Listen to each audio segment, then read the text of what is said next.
Hello friends, hope you are well. I know it's not the happiest of long weekends. What we're living through is like the Finnish prison system. You have a roof over your head, food, entertainment, and you can leave whenever you want to, but the government says you probably shouldn't. One day I'm sure we'll get a clear message, but for now it seems that pseudo-lockdown is working, and while we're not out of the woods yet, we're certainly on the right path. Keep it up, folks. Well done, Australia. It's Zoom report time, and we have a whole heap of interesting news for you today. First off, I would like to say that if you are using Zoom as your online meeting software, it might be time to uninstall. Security concerns have led to the freaking FBI saying you should rethink using it. And remember, it's not the FBI that's spying on you if we were in America, it's the NSA.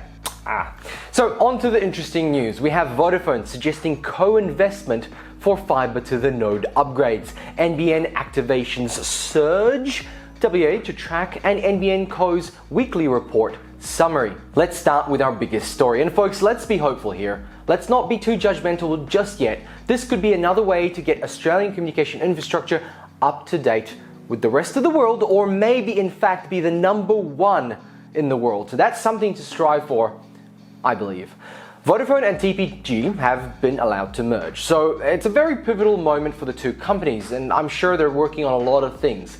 And while we are yet to see what it means for the rest of us, there is hope for some value to drip down to their customers. So like many companies around the world, especially corporate ones, all their meetings are taking place online. So Vodafone and /TPG, I suppose, during a Comms Day online summit, and you might be wondering what that is. Well, it's Communications Day Australasia.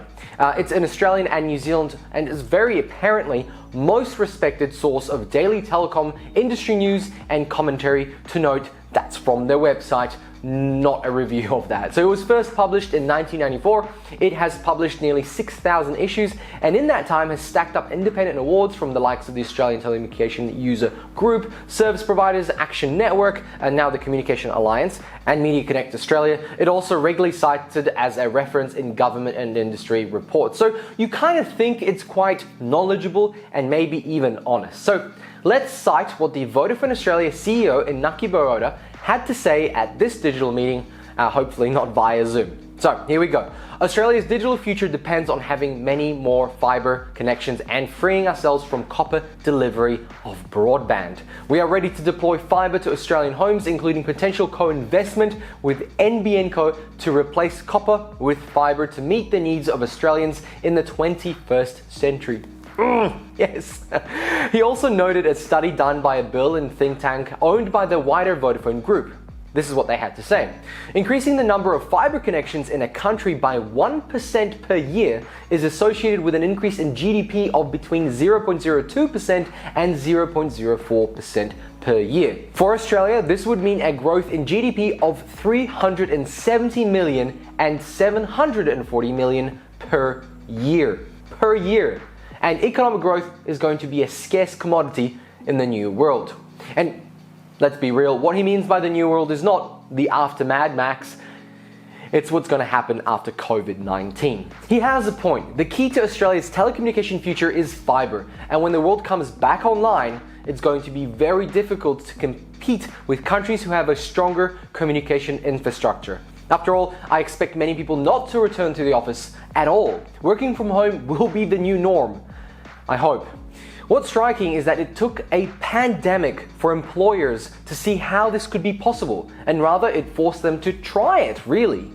I have read that it takes a world crisis to shift how we think, how we act, and an event like this has the highest likelihood to shift the world's wealth distribution.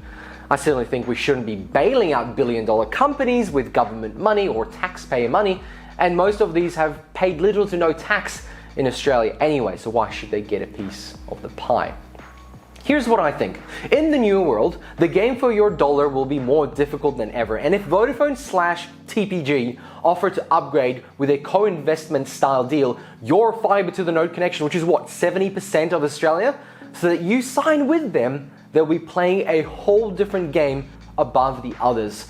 Compare that to Telstra, who wants to oust fibre to the node users so they don't even damage their pretty speed test. They don't even offer them higher speeds at all. and I still believe that one day they'll just won't even sign up fiber to the node customers. And this is why I mentioned earlier that a world crisis like this brings change, big enough to bring value to the 99%. Without the 99% spending money, these companies can't exist, and having to add value at lower prices will be a competition played for the next decade. How this will work with co-investment and the NBN, mainly around ownership and how the money would be distributed, we can't know at this point. But I'm very excited to see progress like this, and I'm keen to see what happens. I'm really excited. Can't stress that enough. Let me know what you think below. Is this a good idea, or should the NBN step up and do what they came to do and instead stop involving other companies? But I think if we can combine the power of the companies that are here in Australia and get something out of it for the common good, I think it might be good. Let me know what you think below, and we'll chat to you in the comments. Let's move on. So I'm not sure if I mentioned this before. I live in Western Australia, a lovely state. I wouldn't trade it for any other, that's for sure. Here we have McGowan, who has stepped up as leader in this current crisis. In fact, one day I would imagine he could lead the country, but that's neither here nor there for now. McGowan has announced a few things for our state, but one that pricked my ears up is the $91 million package to support government measures to reduce the spread of the pandemic. Specifically, the part where $3 million will go to purchasing and implementing and managing monitoring devices to help police track citizens who flaunt directions to quarantine or self-isolate at home. There are also rumors flying about a tender for a new temporary prison in WA for those who have COVID-19 and or flaunt quarantine even beyond the GPS tracking. So again, rumors, but something's going on. The WA Police is looking to purchase 200, it's not actually that many, ankle bracelets, and because of the Emergency Management Amendment for the COVID-19 Response Act, it permits police to install approved electronic monitoring devices in a person's residence and on them. And if you don't comply with the GPS ankle bracelets and other gadgets in your home, you may end up on the farm for 12 months jail or with a $12,000 fine. Honestly, it's a fair response. A majority of people are stupid, let's be realistic, and many believe they're above others and don't have to quarantine, especially those who get off a cruise boat. I guess after playing bingo for 3 weeks straight and never winning, then eating more food than the boat pipes can handle can make you lose grip on reality. I'll be interested to know when implemented, if anyone actually breaks this quarantine. Let me know in the comments below if you think this is the right approach. I'm really interested in knowing what you guys think on that one. So let's move on, folks. NBN Co activations have surged to 42,000 per week. And with everyone staying home, the country shutdown has led to people being forced to sign up and get the NBN at home. It's not really surprising.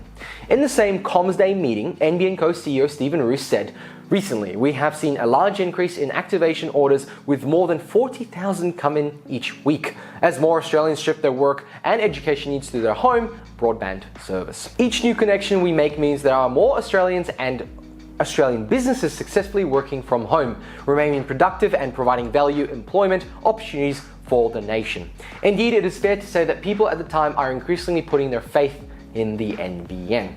Well, with no other choice, NBN is our only option. But don't take this the wrong way. NBN has come a long way and it is an unprecedented test. This is something that was not foreseeable or expected, except Wimbledon, who have been paying pandemic insurance on their events for the past 20 years and now will get a nice $140 million payout for this event. So far, apart from a few slowdowns overall, NBN has been holding up. Let's be real. And actually let me know in below if your internet has died, crashed, done something, lost power, lost speed. Let me know below because I'd really like to know what's been happening around to people who are on the NBN and potentially in different areas. For me, I've lost a little bit of speed during the day, but in the evenings, it's actually fine. Okay, folks, let's finish off with a quick look at NBN Co's summary this week. And honestly, I thought they would do a better job with a bit more information than just connections. Like what type of connection and potential speed brackets of these new connections. In any case, let's summarize what the Excel sheet has said. We have 40,129 premises that have services activated on the network, including 38,725 more on fixed line services and 1,404 more using satellite and fixed wireless technologies.